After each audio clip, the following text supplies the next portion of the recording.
This time on episode 316 of Legends of S.H.I.E.L.D., we're going to discuss Runaways, Season 3, Episode 7, Left-Hand Path, and Season 3, Episode 8, Devil's Torture Chamber.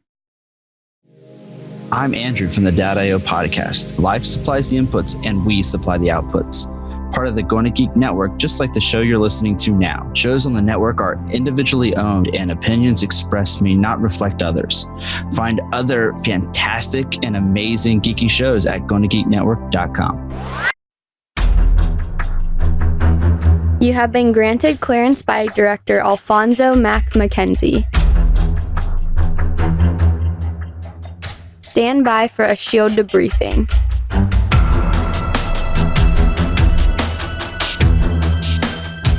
All information to be discussed here is classified and may only be discussed among agents granted clearance by the S.H.I.E.L.D. Director. Now it's time for your scheduled debriefing. I'm Director SP. And I'm Agent Michelle. Welcome to Legends of S.H.I.E.L.D. We're a Marvel Comic Universe fan show. The show is recorded on Sunday, January 26, 2020, live from the Legends of S.H.I.E.L.D. studios and broadcast loud-wide via www.geeks.live. Come and join our live chat and talk with us as we record. Michelle, happy National Green Juice Day. Okay.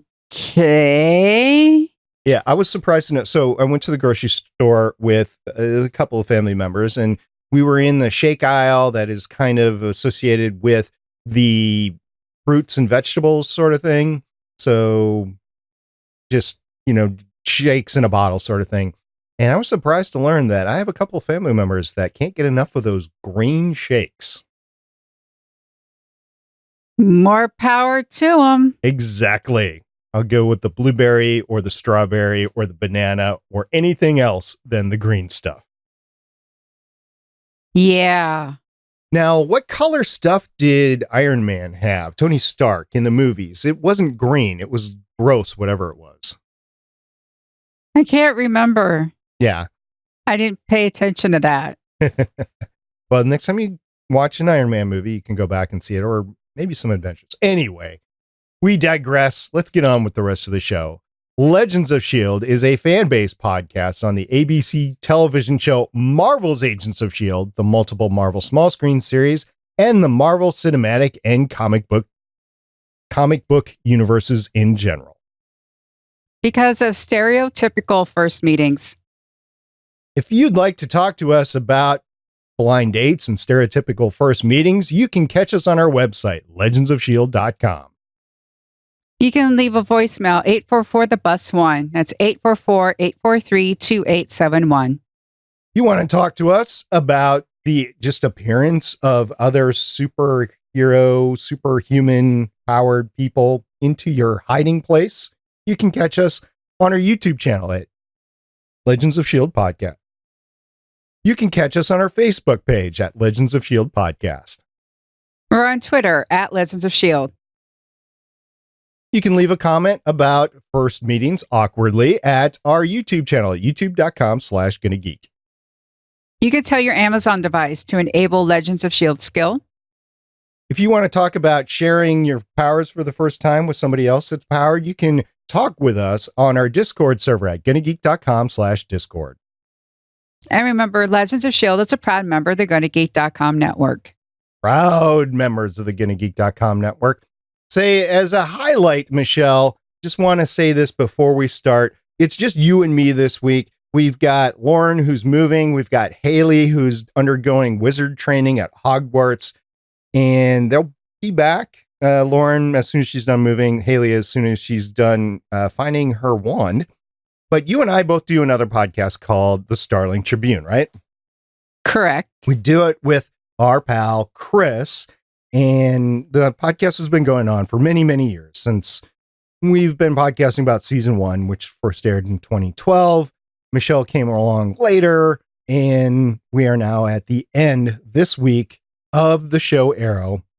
Just want to say, if you want to catch the finale episode, you can go over to the Gonna Geek Network and find the last episode of the Starling Tribune.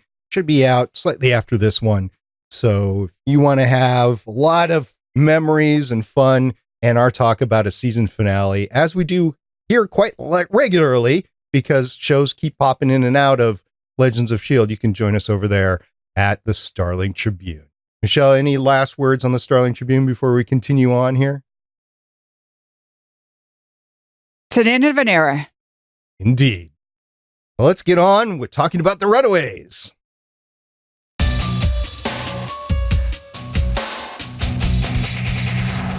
The Runaways Season 3 aired on Hulu December 13th, 2019. It's last year, but it's just barely a month ago, so we're still within the realm of the newness for it. We're talking about 2 episodes today, Left Hand Path, and Devil's Torture Chamber. And the creative team behind Left Hand Path the episode was directed by Katie Eastridge, who has 2 directing credits to her name, starting in 2016, with 1 episode of Runaways and 2 episodes of Teen Wolf. The episode was written by a couple of people, Tracy McMillan, who has 11 writing credits dating back to 1997, with 3 episodes of Life on Mars, 1 episode of Mad Men, 2 episodes of Chase, and 4 episodes of Runaways. It was also co-written by Kendall Rogers, who has 2 writing credits to his name, starting in 2019, 1 episode of Looking for Alaska, and 3 episodes of Runaways. Now, Michelle, before I hand over the creative team on the second episode to you, we had this conversation, myself and Haley last time. What do you call it when an entire series is dropped onto a streaming service? Is that what you call it, dropped, or do you call it published, or what would you say? How would you term it? It drops. Drops. So, drops. Okay, Michelle, give us the creative team behind Devil's Torture Chamber. This episode was directed by Jeff Woolnough, who has 74 directing credits starting in 1998, including 2 Dracula the series, 5 Silk Stockings, 3 Sliders, 6 The Outer Limits, 6 of Dark Angel, 1 episode of Smallville, 1 Birds of Prey, 1 True Calling, 3 Battlestar Galactica, 2 Eureka, 1 Supernatural, 1 The Vampire Diaries, 10 episodes of Vikings, 1 Riverdale, 1 episode of Chilling Adventures of Sabrina, 2 Cloak and Dagger, 8 of The Expanse, and 1 Runaways. There's a writing team written by Warren Leonard, who has 5 writing credits starting in 2013, including 2 Perception, 4 How to Get Away with Murder, 1 Power, 1 Looking for Alaska, and 4 Runaways. And Stu Selonick, who has 1 writing credits, which is this episode of Runaways. Stu was the writer's assistant on 2 episodes of Runaways and 8 Looking for Alaska. So this is a writer who was an assistant for a while and who's finally gotten their shot. And the Runaways TV show is based on the Marvel comics by the same name, created by Brian K. Vaughan and Adrian Alfano. And as I was corrected a couple episodes ago, Coach Alfano is what Alfano keeps on popping up in the episodes. Okay, Michelle, we're going to talk about the themes for the episode, and the theme for the second episode is basically the crossover, but there is a name for the episode. So let's start with the first episode, Left Hand Path. I'm a little bit mysteriously looking at that title for the theme of the episode. What do you got for me?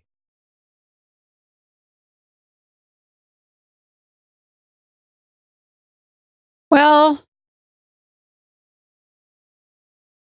this is odd. I know it's hard for me as well. And I guess it's one of those things, left path, right path. There's a Doctor Who episode called Turning Left, about how just which direction you go determines the outcome. I think it just has to deal with Nico decides to go on the path. Well, if you think about it, it's like left hand. It's like she left everybody behind because it was very much Nico wanting to do this. I'm going to try to play Morgan. I'm going to do that. It was just a lot of I. And Carolina, I called her on it. And it was just one of those things to where I think it's really about Nico just going on this particular path and it leaves people behind. I would agree with that. In thinking about what happened during the episode, there was a lot of Nico and what Nico had decided to do to try to get Alex. Now, her path has always been, I need to save Alex. I need to help Alex. And that's been her driving factor, but it's been at the cost of a lot of other things. And she's been forcing things. And yeah, maybe that's the path that's less chosen, and then just decided to call it left-hand path.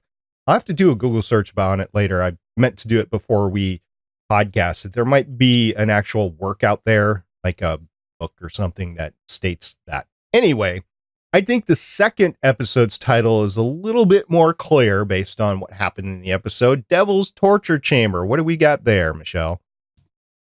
Well, we're finding out that the dark dimension is large, and has different suburbs. It's like there's the lower dimension part over there. There's like the weird Doctor Strange part over there. And then we have this section where the Runaways are. You never know where you're going to end up. And this part is, the Devil's Torture Chamber. I was equating the specific title there, Devil's Torture Chamber, as Morgan Le Fay is painting herself as the devil, and that she's trying to bring hell over from the dark dimension, Loa. I think we've equated the two in this episode over to our normal dimension. And in the meantime, they have this prison over in the dark dimension that Alex is in, and it's supposed to torture people, especially Alex. So that's the way I took that. Is it right? I don't know, but it's the way I took it. Anyway, a lot happened in these two episodes, including, let's just headline it, the crossover. It's the crossover. The crossover happened. We got the crossover, and it wasn't even teased to us throughout a couple of weeks because we take 2 episodes at a time. We got the tease and we got the crossover all in the same week. Michelle, how glad were you when you were watching this? I was happy. This is where I got my because when Tandy and Tyrone show up, Nico's alone, and they're doing the whole, who are you, and ready to fight, and Tandy's got the light shard, and Nico's got the staff. It's that whole sort of superheroes meet, and then they got to fight. I don't know why. It's just that whole stereotypical thing. And Tyrone is acting as peacemaker, as he always does. Tyrone is phenomenal about it. He's supposed to be the darker of everybody, but he's really the peacemaker. And I thought that Tandy and Tyrone stayed true to their characters throughout the entire episode. It's what you would expect to them going to another superhero show. Like if they popped up in the MCU movies, the Marvel Cinematic Universe movies, I would want them to stay in these characters. Now, are the characters compatible with the MCU? I don't know, but I do know that they stayed within their characters, within the confines of the show. I was very happy there that it just wasn't, they weren't taken over and then just forgotten about. And the creative team, by the way, behind the episode, you have Jeff Woolnough, who directed a whole bunch of great genre shows. And I think he was able to bring that experience into the episode and make it happen. And for that, I say thank you to Jeff, thank you to Warren, and thank you to Stu. And I had heard that Joel Pekaski, who was the showrunner for Cloak and Dagger, did consult on this episode. I think I got that from his Twitter account at the time that the episodes dropped last December. So it was nice seeing that experience in enabling this to happen. And it's a logical reason why they're there. Nico keeps messing with the darkness and going in and out, and Tyrone shows up with Tandy going, whatever it is you're doing, you are part of thinning the barrier between the two, and you're risking basically ruining reality, interdimensional shutdown, whatever's going on, it needs to stop. It was very believable to me as they were brought in, especially because of the last season of Cloak and Dagger. You can watch the entirety of Runaways and never watch Cloak and Dagger, and this episode, I think, will make sense. But we had the advantage of watching the Cloak and Dagger series and getting the history behind where they were coming from. They've dealt with these type of situations before. So even though it's weird, they're able to get through it and liken it to their experiences. And I think that Tandy's distrust of Nico was even within character, as was her eventual trust of Nico and everybody else and unfortunately it did take the hopes, the touch with the hopes, but I think that was needed to set up what happened later on as well. But I enjoyed it. I thought it was all great. There were funny times within these episodes too. First of all, for those youngins who are listening to this podcast that don't ever remember using this computer assembly language, basically called DOS, the C: is the prompt that you can get with your command line if you happen to have a Windows machine. I don't think Macs have a command line anymore. I could be mistaken. I'm not a Mac guy, so I don't know. But when Gert was saying this C: keeps on threatening me whenever I do anything, that's because that's the DOS prompt behind everything. I just thought that was a nice joke that us older people could get over the youngins. I am actually old enough to remember having to put in the prompts in order to get things to run. I thought that was funny. You actually have to type in the folder name .exe for the actual program to run. Yes, and I thought it was funny that she used Doctor Who for the password and destroyed the computer. That's another reason why I was thinking about Doctor Who in the title, because she actually used it as the password and it destroyed the computer. It's kind of funny that all came up too, because I've been watching some of the Doctor Who that's been on the DVR for a while since Christmas. And on the 26th, they showed one of the old episodes that they were able to resurrect some of the audio from, and they animated it. So I was watching that. It was something about the macro or something like that. Forget the title of it, but I was watching that, and then I was watching this. Okay, Doctor Who reference. It's pretty cool getting that. And we also had a lot of other fun stuff talking about the computers. Janet, which I had said I expect to see later, she does come up as and I said this to Haley last week. I said, she reminds me a little bit of Max Headroom. And she said she didn't know who Max Headroom was. Well, I felt a little old when she did that, but she basically is Max Headrooming it. Would that be an incorrect way to say what she's doing here? I get the Max Headroom reference. I am that old. But would you call what she's doing Max Headrooming? Aside from the stuttering, she's not stuttering. She's more sophisticated. I'm not talking just like the actor or it's the what she's actually doing is a lot more intricate and sophisticated than what Max Headroom ever did. That's fair.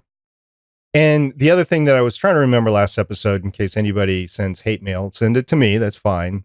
Stargate Pioneer at GonnaGeek.com. I was trying to remember what the Agents of S.H.I.E.L.D. algorithm was, and it was called the framework. So that is the like thing within the Marvel universe, not anything else that we were saying. It's called the framework. Yeah, got it.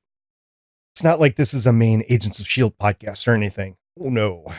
It's just been a while since we've seen any Agents of S.H.I.E.L.D. episodes. How many more months we got? At least 5, right?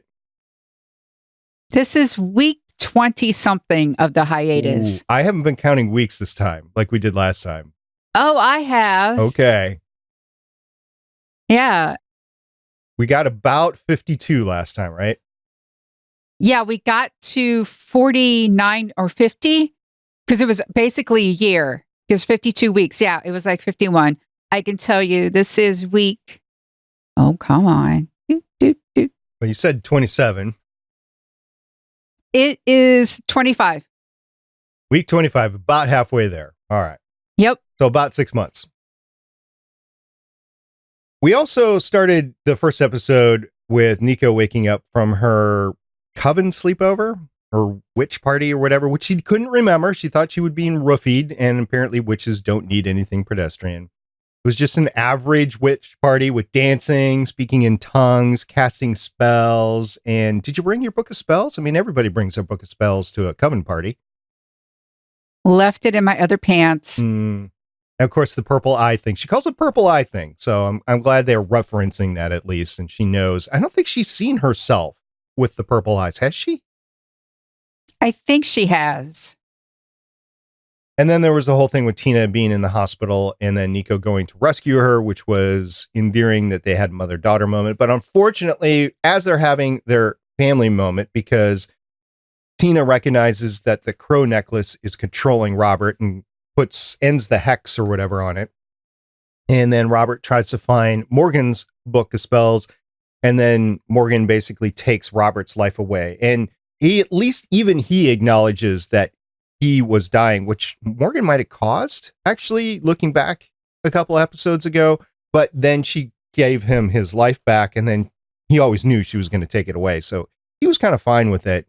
And this makes two parents that we've lost this season, both Catherine and Robert. I don't know if we're going to see Robert again. I know we saw Catherine again in these two episodes, but I don't think we're going to see Robert again. What do you think about that? Well, Robert's dead. So was Catherine. Catherine was dead. Right. And now she's dead in the dark dimension. Yep. Which is like your soul. Basically, like she died and her soul ended up in the dark dimension. She was still herself. And what Alex kills is that soul. And now this weird empty thing is going to come up, like what Quentin ended up being, because Quentin died helping. So we might see Catherine again. As a weird dead thing. Oh, Catherine the zombie. All right. That'd be interesting. So do you think we're going to get Robert again in the dark dimension? I don't know if we're going back to the dark dimension, but I don't know how you defeat Morgan Le Fay without going to the dark dimension, and AWOL's still over there. Yeah, there's going to have to be a way to send her back and shut the door on her. Okay. Also, I think it's kind of funny that all these kids are being sent to lessons. You got sailing lessons going on with Chase. You got Nico doing karate lessons, and you've got butterfly knife defense lessons, as we've learned from a previous episode with Gert. So all these kids are really doing dangerous stuff. And I think a lot of kids would like to have their parents in order to send them to such a thing. Well, they are rich. They're rich, yeah. I mean, even Tandy was doing ballet, which arguably is very expensive.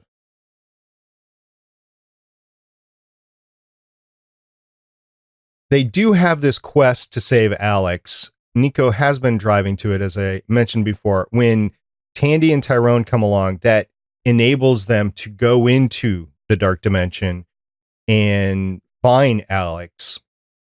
And you're just missing Molly. And you knew Molly, something bad was going to happen with her when you came back, because she wasn't with everybody else and she was taken by the coven. So it broke my heart again. So at the end of last week, we saw Molly with the cell phone in front of her. And then at the end of this week, we see her with green glowy eyes, not the yellow glowing eyes that she usually has, but the green glowy eyes.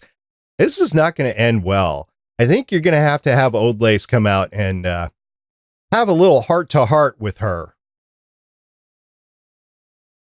A witch-fueled Molly. I want to see it. I know it's bad news, but I want to see it. It's going to be entertaining. I'll give you that. We've got 2 episodes left after this. One is the penultimate episode. One is the finale. We're going to watch both of them in 1 week. So this is our penultimate Legends of S.H.I.E.L.D. on the Runaways. Next week, we'll get the last 2 episodes. I think a lot's going to happen. We'll prognosticate at the end of the episode, but yeah, that's it.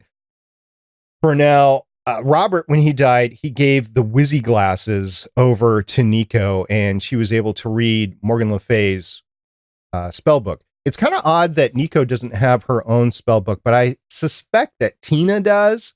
And I don't know if this is something that's handed down or if you create it new or if it's going to be copied. I'm not sure how this works, but I think at the end of this season, we're going to get that spell book in there. And in the meantime, she's got all the spells that Morgan has access to via the Wizzy glass. Sometimes witches make their own spell book, but you're right. There are cases where it is handed down and the new person adds to the spells because you're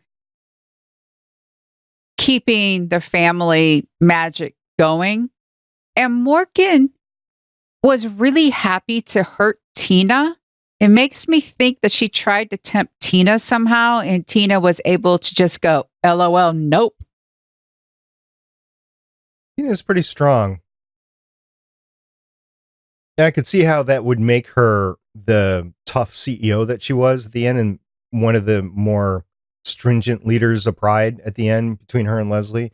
I could see how that evolved, but she took a left turn and is basically trying to fight the good fight and do it with Nico now.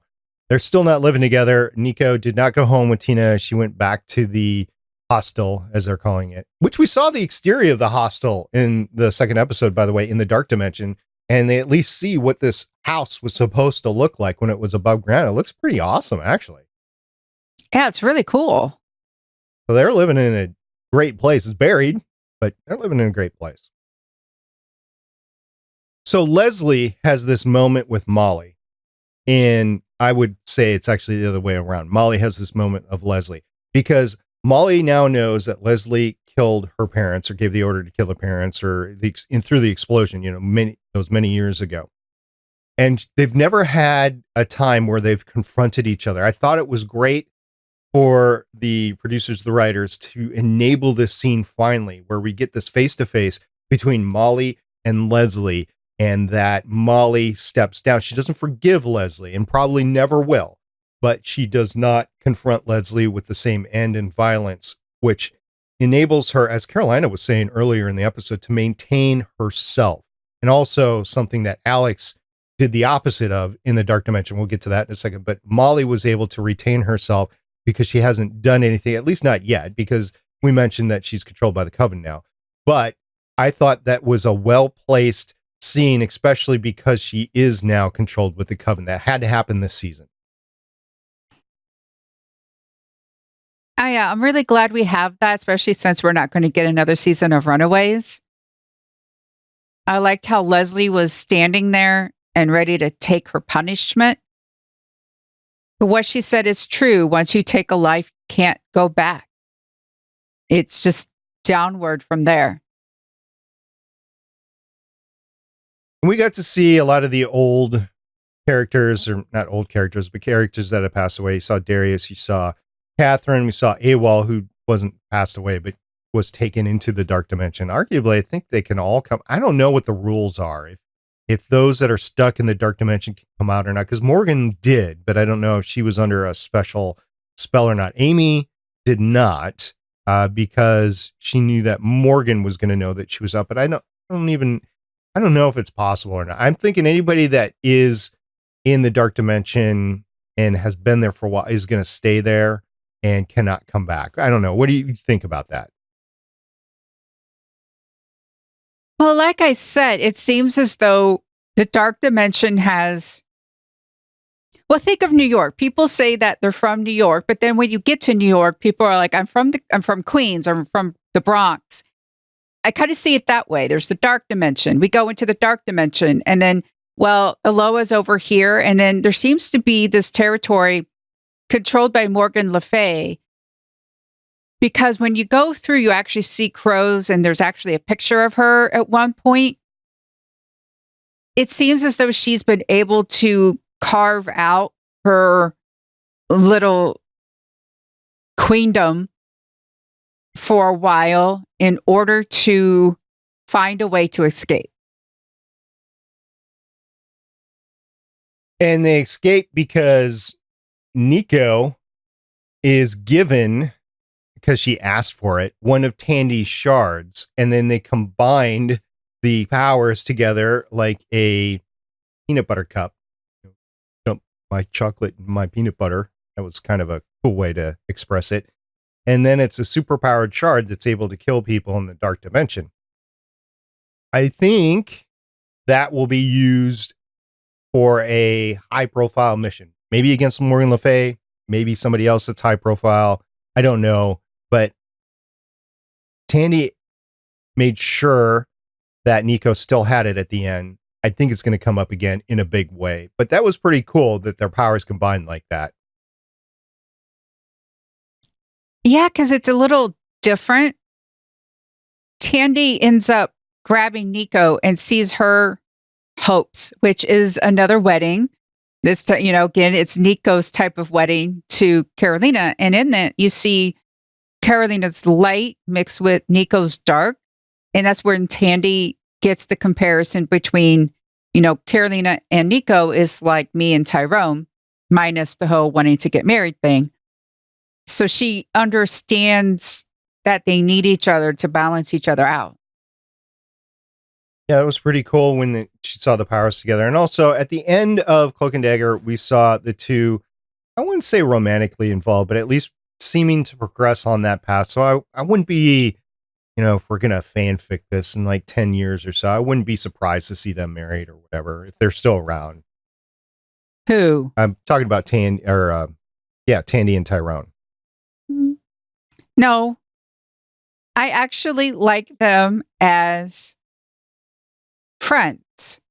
Yeah, I like that too. But I can see that progressing if they continue to be together for a while. I don't know.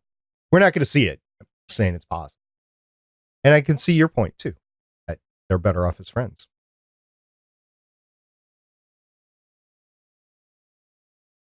Talking about hopes, the last thing we bring up with these episodes is Tandy holds Alex's hand as Tyrone is transporting them back to the mansion in the real reality or our dimension.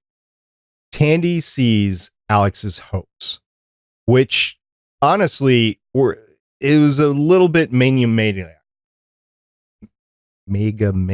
Anyway, it was a little bit of a mega villain look, where you had Alex with the fistigons on, with Old Lace circling him, as in he's controlling him. He had light powers on one hand. Basically, he's got all the powers of all the kids. And he was smiling almost with a maniacal laugh. I'm worried about what Alex is up to at this point. Remember, they actually don't rescue Alex. That's the key point. Alex. So Catherine's been helping Alex, and Darius has been wanting Alex to kill, and he's been resisting it. Then his friends come along, and there's that fight where they can't get out of the room, and that's what Alex sees. And then Alex kills Catherine in the dark dimension. And then the door unlocks and everything disappears. They don't rescue Alex. Alex does something. Remember, when Leslie said, when you kill someone, there's no coming back. Alex has killed someone, even though it was in the dark dimension, even though Catherine was already dead. He took that knife and he killed Catherine himself this time. He actually did it himself. Alex is not the same. No, he's not. And I don't know if we're going to get old Alex back anymore or not. I don't know if it's possible. I don't think so either. All right, so next week we're going to be running up against the penultimate and the finale. And before we get there, is there anything more about these two episodes that you want to talk about?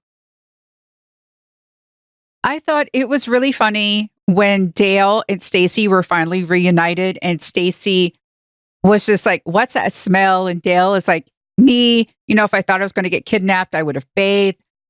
And Stacy has to admit that she's with Victor because they're friends.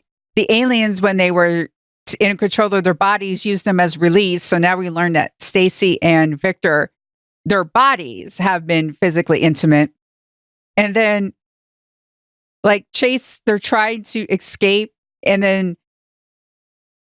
Tyrone and Tandy and Nico finally arrive to, rescue.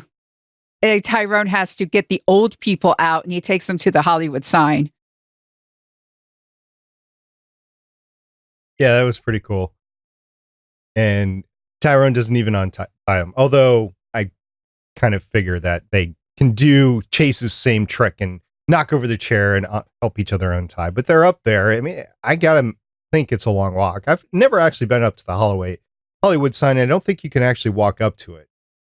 I think you can walk by it, but you can't walk up to it. I don't know. I'm not from LA. I haven't been around there, but I do know that it is a ways away from everything else. So they're going to have a little fun. And I don't know if they have their phones with them or not to call or Uber. It's going to be interesting with the three of them. And yeah, Dale smells. So hopefully they can throw him in a river or something.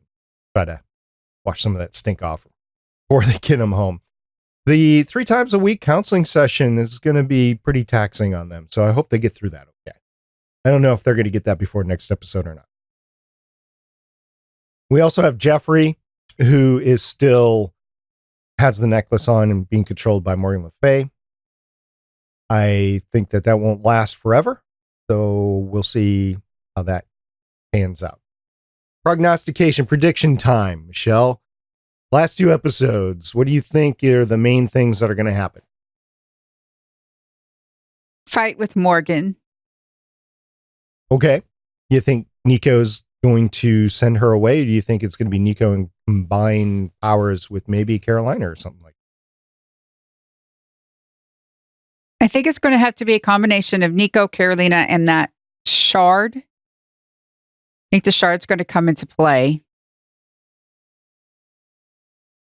I don't know if everyone's going to make it. This is a really big fight. I don't want any of them to die, but this is serious. And some of the deaths need to stick. So Catherine's death is going to stick. Robert's death, I think, should stick. I don't know if all the kids are going to make it. That would be interesting. I don't think we're going to get any of the aliens anymore. No, I think they're gone. Yeah. I don't know what happened with the royal family once they went to the dark dimension. I know. Stacy might know. Like when everybody gets together, because Stacy figured out how to kill them. So it'd be interesting, like once everyone can get together, Stacy'd be like, we needed to do this to kill them. Maybe they are dead, maybe they're not.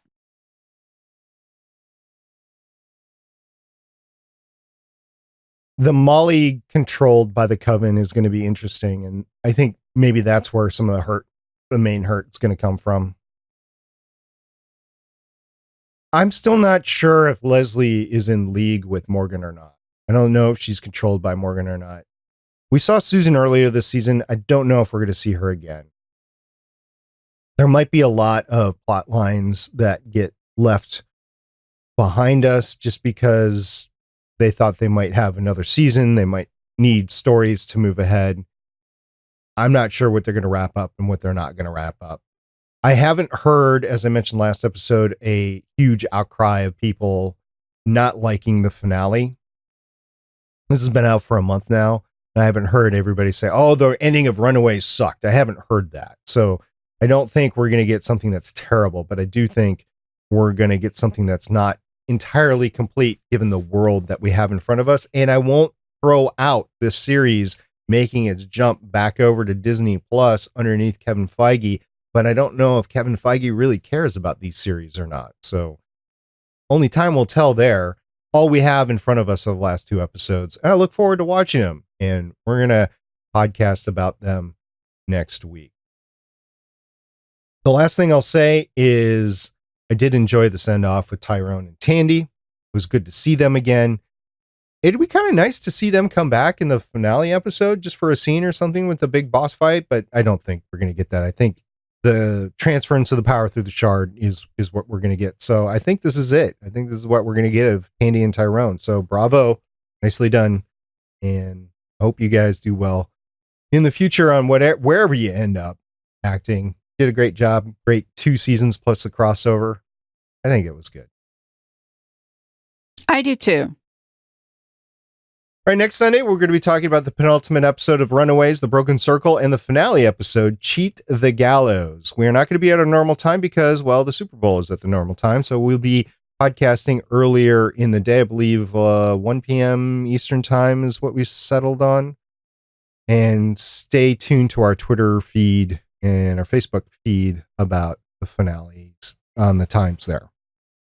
In the meantime, Michelle, let's go one last time in a cloak and dagger and just jump in, just like Tandy did, right into Tyrone's cloak and get out of this one.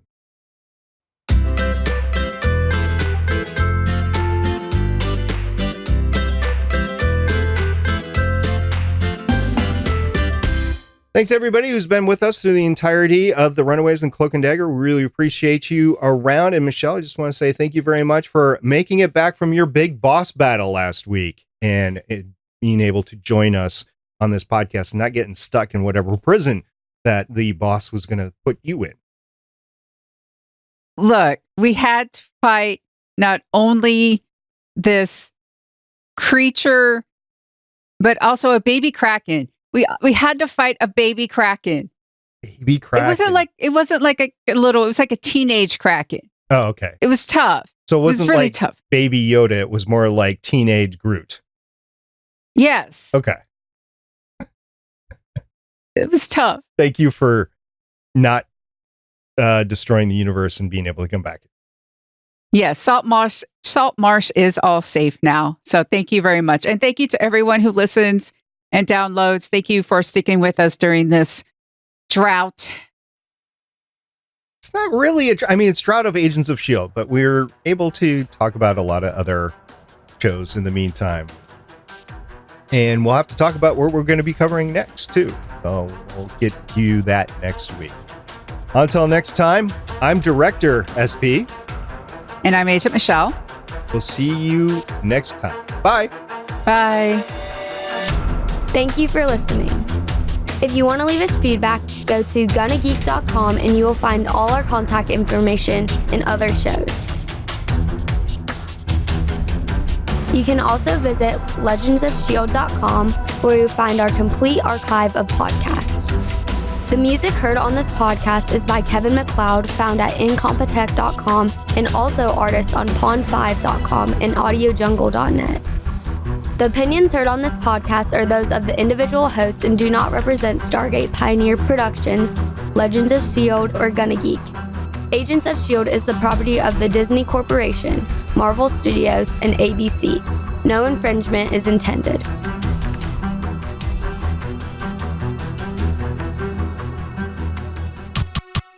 Legends of S.H.I.E.L.D. is copyright 2013 through 2020.